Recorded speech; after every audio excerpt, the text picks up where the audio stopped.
Is the keynote presentation on green public transport in Copenhagen, Denmark. And we have Dorthe with us. Morning. Good morning. Dorthe, I'm going to take just a few moments to introduce you, and then we will start with your presentation. As a lot of our attendees know, Dorthe is the CEO of Movia, the largest public transport authority in Denmark. She has steered Movia in a more eco-friendly and sustainable direction by transforming its fleet of different vehicles from diesel to sustainable power sources. Movia's ambition is to have 301 electric buses by the end of 2022.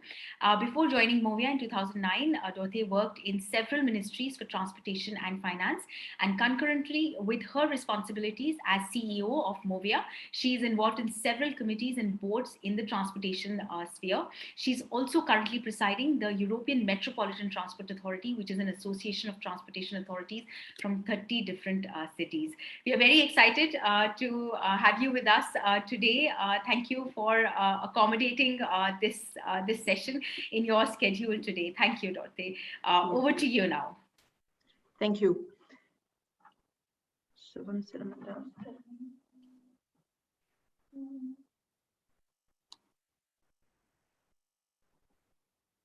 Can you see the slides now?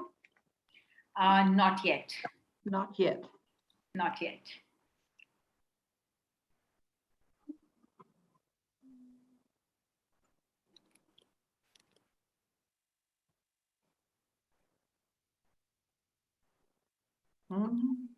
Just have a little, now we are trying to share my screen. No problem, no problem. We do have your presentation ready with us in case you would like us to share the screen. And if you just say next, I will move on to the next slide. So that's also a possibility. Yeah, can you see my screen now? No. Okay. I think it would be better than that you share the screen, if that's possible. Yes, that's possible. Thank you very much, Namrata. No problem. I'm just going to open your presentation. Just say next, and I will move on to the next slide. Yes, you can take the next slide, please. Do you see my screen? Can you see my screen? No, I can't see it yet. Do you see it now? Nope. Okay. Can someone from my team confirm if they can see the slides? Yes, the attendees say they can see the slide. Okay. Okay. So you can move on to the next one. This is just the front page, which does not really say anything but greening. Thank you for having me this morning. I'll just give you a short brief on how Movia works. We are a public transport authority owned by 45 municipalities and 2 regions. And if I should put a reflection on what was said in the earlier presentation, we actually work as a PTA so that municipalities and regions can learn from each other's experiences within the framework that Movia sets up. Our owners, which are the municipalities and the regions, take political decisions on public transport services, mainly on buses and DRT, every year, and they order bus services for the bus routes, and they finance and co-finance the bus routes. We have several bus routes that go between municipalities, and we also have a lot of bus routes that just go within the border of a municipality, but we tend to like to have the municipalities and the regions to work together in doing this. All Movia's operator contracts are gross cost contracts, hence Movia as a PTA pays the operator a specified sum to provide the agreed service, and all revenue from fares is for the PTA, and the municipalities and regions then pay for the part of the costs of the service which is not covered by the fares. I guess most of the audience know these kinds of contracts. They work quite well for Movia and our situation. If you go to the next slide, please. Thank you. Though Movia works with a yearly decision process on service levels, Movia has introduced long-term strategic plans together with the municipalities and regions in order to set up strategic targets. Among the most important ones is our target of greening our transportation services. And we set out the target that we work for now in our mobility plan from 2020. For bus services, we set up a target being fossil-free by 2030, and that 50% of our buses should be e-buses by that time. And whereas a green transition of the bus services is now well about and continuing in a quite advanced speed, transition to zero-emission vehicles of our demand-responsive transit and rural train services is just beginning. We are presently conducting the first trials with electric cars within our demand-responsive transit system, and in 2026, one-third of our diesel trains will be substituted by electric vehicles, probably battery electric trains. As our experiences from the transition of these means of transportation is yet very limited, I will in the following elaborate on the green transition of our bus services. Can you go to the next slide, please? Thank you. We are presently experiencing a mass rollout of electric buses. Our last two tenders resulted in respectively 100% and 87% electric buses. And you must take into account that we tender out our bus services so that more or less 10% of the whole of our bus services is tendered out each year. This winter, we launch a trial with one fuel cell bus. Although we allow the use of fuel cell buses in our tenders, we do not see this technology as economically viable. The total cost of ownership is much higher for a fuel cell bus system than an e-bus system. Deployment of zero-emission buses is now requested by municipalities and regions, not only in Movia's area, but in all of Denmark. And in Denmark, actually, it seems like that it is the PTAs, the municipalities, and the regions that have taken the lead on the transition towards electric buses. And this leading role exceeds, for the time being, the Clean Vehicle Directive's minimum procurement targets for clean buses. This again has allowed the Danish government authorities to rely on voluntary agreements with municipalities and regions for deployment of fossil-free and zero-emission buses. Hence, the driver for the green transition of bus services are the local and regional governments and not the national government or the EU regulation, and that is for the time being. Some municipalities even have stricter targets than the targets set out in Movia's strategic mobility plan. By 2025, the city of Copenhagen and Frederiksberg require full transition to zero-emission bus services for all bus services provided by Movia. And as we look into it now, it will be done also. With the transition to electric buses, the buses no longer contribute to local pollution or noise emission. Reduced noise from public bus transit is very important for the citizens living next to the bus routing. After getting electric buses, some of our municipalities experience citizens contacting them to tell how happy they are with the low noise emissions from the electric buses. And that is in a comparison because citizens in Denmark normally only contact the authorities or municipalities to complain. In addition, fossil fuels are rapidly being phased out of the Danish power system.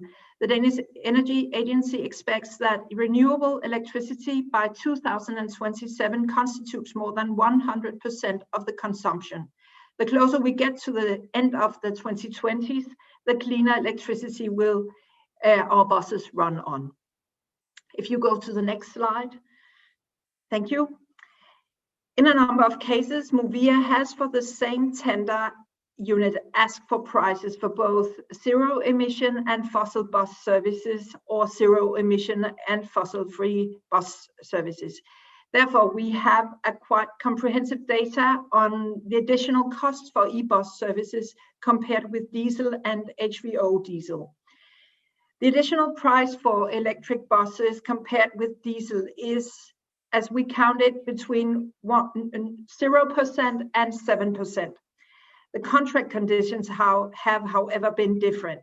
For diesel and HVO diesel, the maximum granted contract length was significantly shorter, 7 instead of 12 years, and the operators may therefore have been forced to depreciate their new diesel buses on a shorter period than electric buses, leading to increased depreciation costs.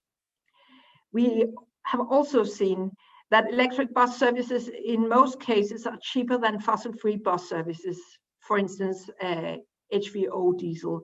This has resulted in fossil-free bus services becoming obsolete. Today, our expectations are therefore that zero-emission bus services by 2030 will constitute significantly more than the 50% target that we have set out with. A key reason for the low comparable cost for electric buses is a Danish tax exemption on electricity for public bus transit. And I can tell you that Movia's board, which consists of mayors, have worked very hard to keep this tax system going. If you can take the next slide, please. Thank you. Before Movia's first tender of zero-emission buses services in 2017, we made a stakeholder consultation to understand which risks our operators faced with when they should purchase and deploy electric buses. We made several important changes to our tender documents, include a longer guaranteed contract periods and an economic compensation if we increased or reduced the number of in-service buses. When it comes to diesel and CNG buses, we may remove or add buses to our contracts without compensating the operator to a high extent. The reason for this change was huge uncertainties with the resale value of used electric buses. By allowing the operators to depreciate the cost of zero-emission buses throughout the contract period, the operator did not face risks of the residual value of used electric buses. From tender to tender, Movia assesses the distribution of risk between the PTA and the operators, and if we think that it will not lead to a risk premium, we gradually increase the operator's risk for resale value of used electric buses in new tenders. If you could go to the next slide, please. Thank you. We are very pleased with the reliability that we have seen for electric buses so far. The reliability of a bus at a bus system level is comparable to what we know from diesel and CNG bus services. And also we think that our operators have learned the new techniques and are working with the new techniques in a very good way. There's a strong competition in our tenders where we have several large and middle-sized operators competing on tender units. The prices and guarantees that the older European bus manufacturers offer is widely not competitive with their Chinese counterparts in our experience. The same goes for some of the new European manufacturers that have won significant market shares when we see what the operators tend to buy and put into service in our area. If you go to the next slide, please. Also, in 2016, when we started out this transition, Movia faced the need for tendering out the first contracts with zero-emission bus services. We realized that there was a need for managing charging infrastructure in public space. Depot charging and opportunity charging in public space seemed at that time to be two equally relevant charging strategies. To allow the use of charging infrastructure in public space, Movia decided to tender out a framework contract for deployment and service of charging infrastructure in public space. If requested by the operator, Movia deployed the needed charging infrastructure in public space. During evaluation of the operator's office, the costs affiliated with construction and service of the infrastructure was added to the operator's financial offer. Only in one case, though, a trunk line in Copenhagen served with articulated e-buses charging infrastructure in public space was deployed. Our operators prefer to rely entirely on depot charging. It has turned out to be possible for the operators, in many cases, to complete zero-emission bus services with the same number of vehicles as needed for diesel services, or with a low number of extra buses. The costs affiliated with construction and service of charging infrastructure in public space exceeds the savings obtained from reduced numbers of buses. Hence, it does, in most cases, not make sense economically to opt for opportunity charging in public space. Moreover, depot charging allows for a higher degree of flexibility than opportunity charging. The result is that the operators prefer depot charging, and in the last tenders, Movia has not even allowed opportunity charging as an option. Maybe opportunity charging in public space may still play a role for certain regional routes that are very long and routes served with articulated buses. If you then go to the next and final slide, I'll just put a little words on the COVID situation. Most of the transition we have been doing in Movia has actually been going on in 2020 and this year, where COVID, of course, also has played a part in Movia's lives as well in our colleagues' lives all over. We have seen a significant decline in ridership and a substantial decrease in revenue from fares in 2020 and 21. But as we use our contractual systems, our PTOs, the operators have not faced revenue risks due to our gross cost contract model. And Movia has been saved also from risks by an agreement between national government on covering Danish PTA's revenue losses.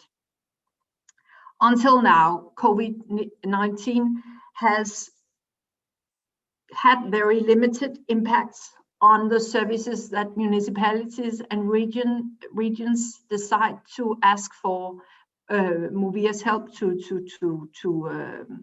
establish. And also, we have not seen a decline in the wishes and the political commitment from our municipalities and regions on the green transition for our bus services. So we are quite optimistic, but as our colleagues throughout Europe, we are also very interested in having safe frameworks for the upcoming period of time, where we will see that our passengers will slowly come back to our transportation system. Thank you.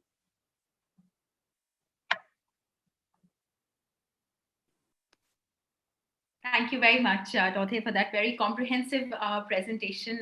We have time for questions, about 15 minutes for questions. So I would request the attendees to put their questions in the Q&A box and not the chat box. And I will put them forward to Dorthe. I have a question to begin with. You have mentioned about your thoughts about fuel cell buses and how as an organization you're not looking to deploy fuel cell buses.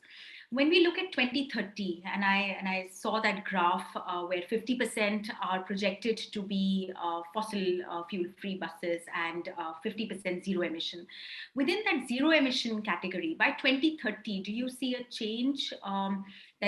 What kind of fuel mix are you looking at between electric and fuel cell buses?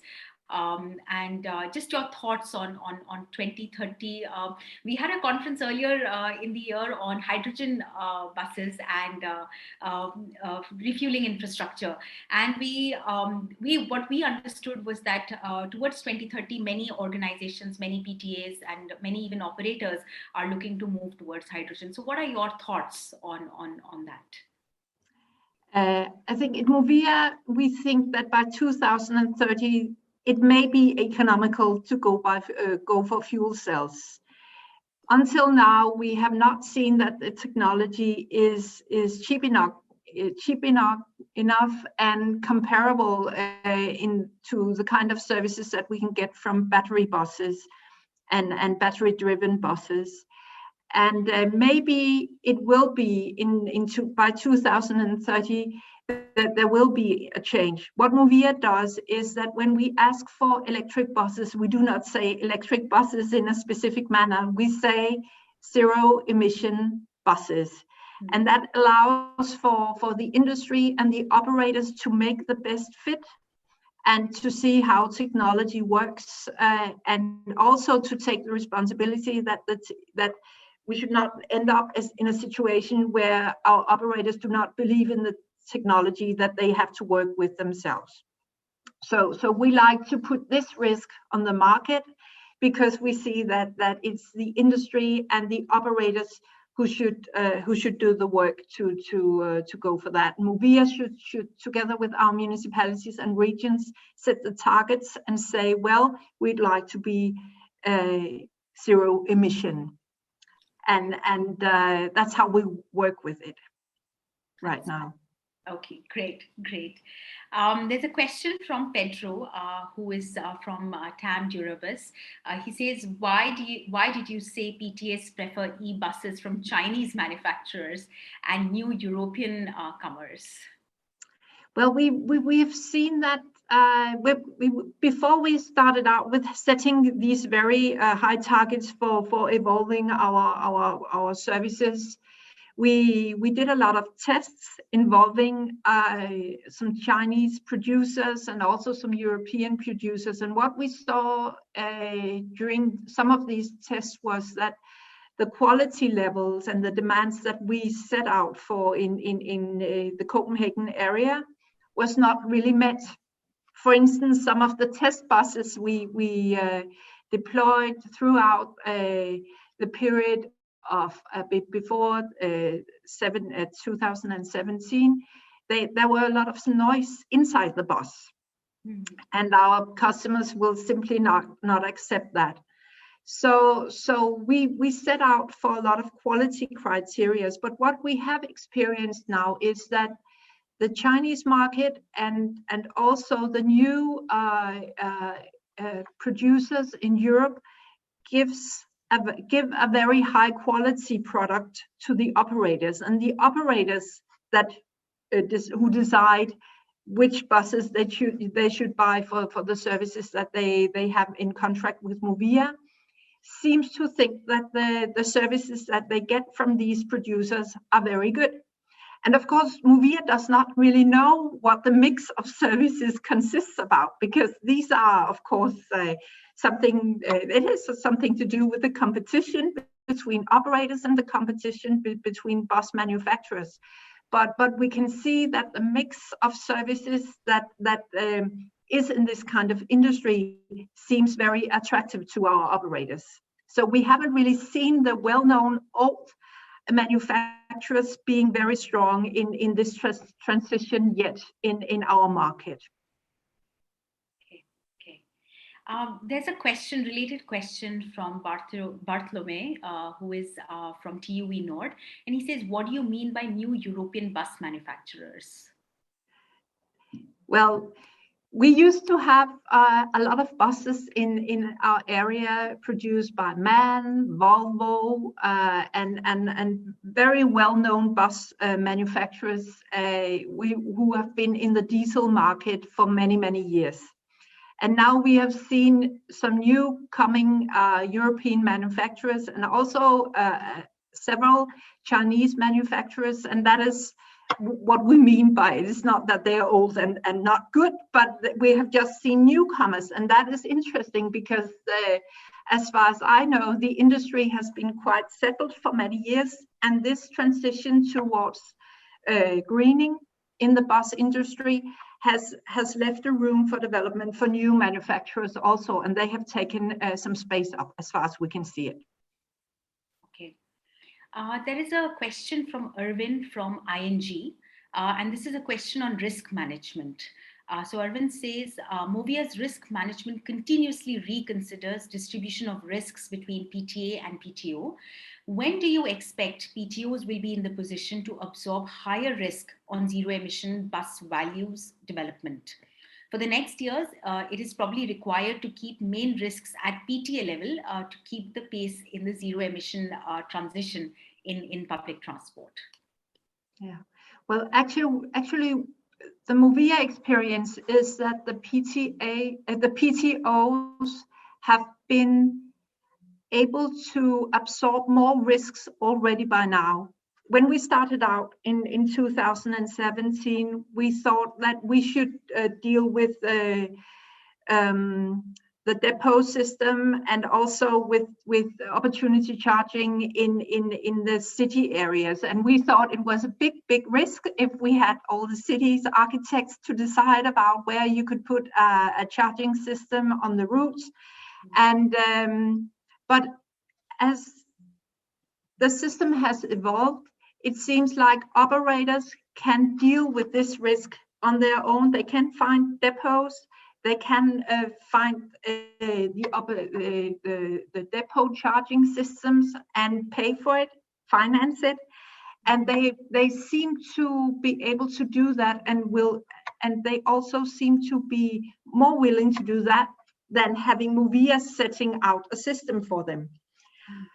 And also we have seen that it has been a help that we have taken a lead on saying, well, e-bus contracts could be for 10 years instead of 6 years plus 2 years. Now, the first e-bus contracts we made was 10 years as a whole, and eventually you could add on 2 more years also, which gave these depreciation possibilities for the operators. But right now, we do not really see that it is needed. So the next tenders will probably make another mix of risk in that. So we kind of have a procedure whenever we set out for a tender. We start out by having a process with the operators and with the market to say, well, we think it would be a good idea to change our tenders in this and that direction. And then we have a kind of open process where all kinds of interests can come and set out and say, well, we think you are wrong in this direction, or we think you're right in this direction. And this process leads us to formulate the tenders in the way we do. And this kind of process where we use the dialogue with the market before we set out the tender procedure is actually very valuable for us, and also in how to handle the market and handle the experiences that our operators and their manufacturers have in the market with green transition.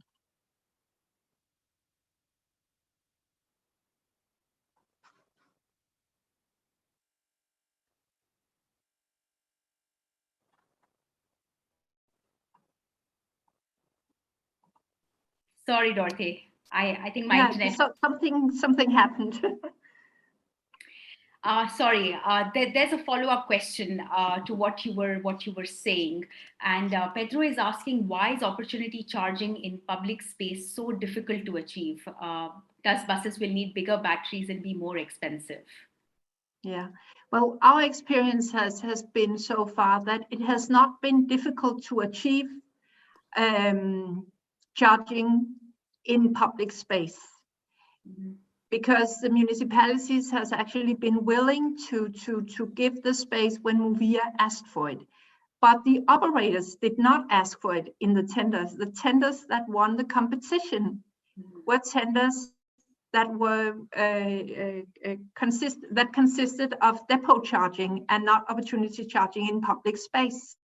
So we actually had the best man winning the competition, and the winner did not ask for public space charging. It is, of course, for Movia, it gives more risk if we ask for a lot of services where we say you must have charging in public space, because the flexibility that we usually have with our bus services so that we can replan them is taken away from us when we have too much of charging in public space.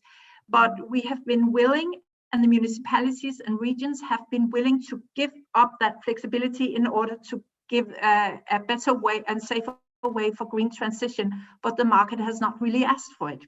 It seems like the batteries have grown and have become better in a faster speed than the need for public space charging has grown. Yeah. Wow. Okay. Philip from Mobility House is asking, are you or your operators faced with grid extension limitations? Or how critical are the increasing power demands in electrified bus depots? We have not seen anything yet. And you must remember that in Movia's case, we've actually made an extreme liberalization in the 1980s, where also the depots were privatized in our area. And one of the things that we are now wondering is that maybe we should find out another solution about our depots, because having industrial sites like a bus depot is, and also taking out a lot of electricity to these sites, may be a critical factor for the upcoming years. So we have actually decided that we will engage in an analysis to see if we should change this mix. And that will, if we find out that we must change, I expect that we'll have some difficulties, because the municipalities may not be that fond of Movia coming to them asking for space to have bus depots here and there, and because it may not be so that where you actually have most bus services, a better place to have the bus depots.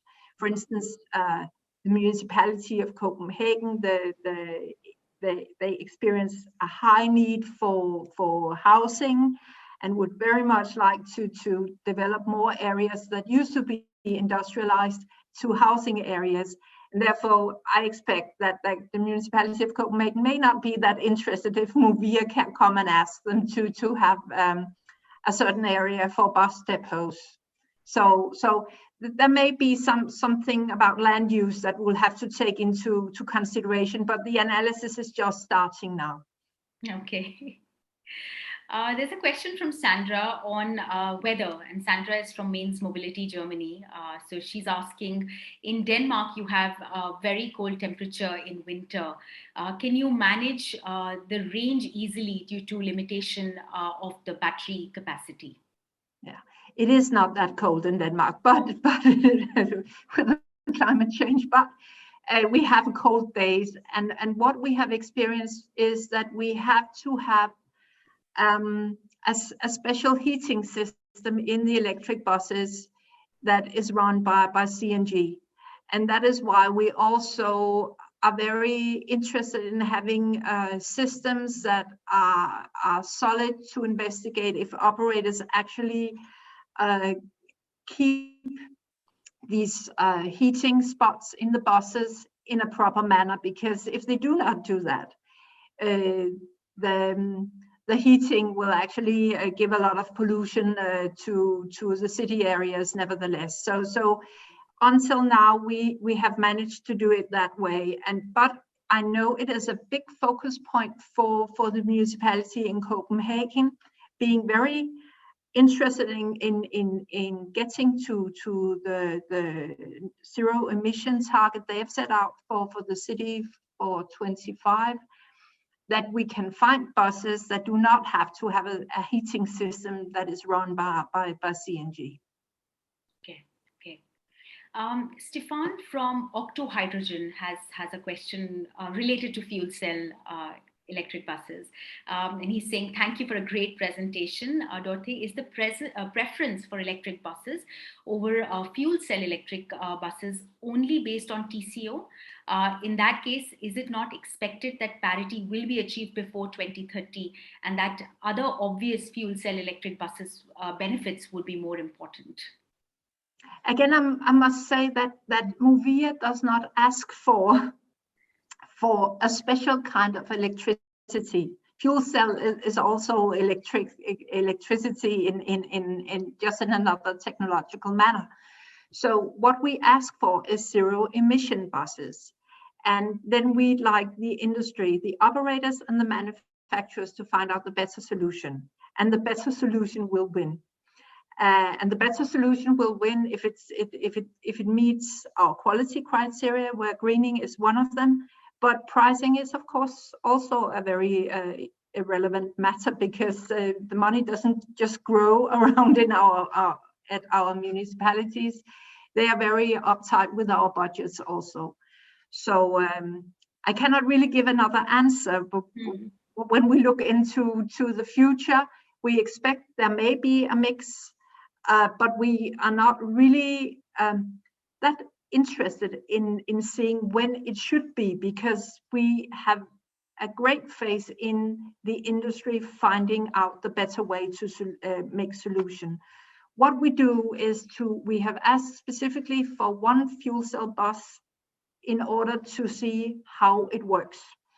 And when we do these kind of tests where we ask for certain technologies, it's also in order to provide data and experience for all our operators and municipalities and regions, so that when we do the test, several operators will have the experience and not just one operator. And that is also a way to try to let the new technologies win in the market. But we do not decide which technology should win. It's the best price and the best service that wins in the Movia area. Understood. Octavio from Interbus, Spain, a Spanish bus transport company, he's asking, does your maintenance staff see that electric buses have less problems than diesel ones? Actually, I'm not really sure that Movia is the right one to answer that question, because Movia does not have any buses or bus depots ourselves, and we do not have our own maintenance staff. But as far as we know from our operators, it has developed very quickly. By now we have 4 or 5 operators who operate electric buses, and what they say is that the change in the way that they've set up their operations have gone very smoothly, and also that they have some new business models. Some of the operators, as far as I know, have business models where they do not have the maintenance personnel themselves, but they have them from the bus manufacturer, but they work in the same working space as the drivers. So the business models are changing as far as we know, but our insights in these kinds of questions are not that great, because we do not do it on our own. I'm sorry about that, but that's how we're engaging in these things. Okay. Final question for you. We just have about 1 more minute left. Gilbert is asking, are you, as a PTA owner of electric buses, and what is your end of life strategy? So do you foresee a strategy in the tender, like a buyback option? What is the end of life strategy as a PTA? Well, we, as end of life strategies in Movia goes right now, that we think that electric buses may hold in services for 14 years, up to 14 years right now. And then we have had some discussions, especially between our Nordic colleagues in the other Nordic bigger cities, to see how can we actually make sure that what is happening to the batteries after they are taken out of the buses, when we don't need them anymore. What should be the end of life there? and also how are they produced, so that we can have kind of a life circle oversight of the whole thing. And we haven't really succeeded in putting up a framework that is very attractive yet. I think there's still some more work that must be done in that respect. But when I said in my talk that we actually exceed European legislation with the Clean Vehicle Directive on a local and regional level in Movia's area right now, what we could really be helped by was that if the Commission would set out some work with the industry to see how can we actually be sure that we have a life circle where we can see that we can make documents that can make us assured that things are produced in a proper way, and that when we get rid of it, it's also gotten rid of it in a proper way. That would be nice to have that. Okay. With that, I'm going to bring this session to a close. Thank you very much, Dorthe, for joining us this morning. And it has been a very, very informative and interesting session. And for that, we owe gratitude to you. Thank you so much for taking time out and joining us today. Thank you, and have a nice conference. Bye. Thank you very much.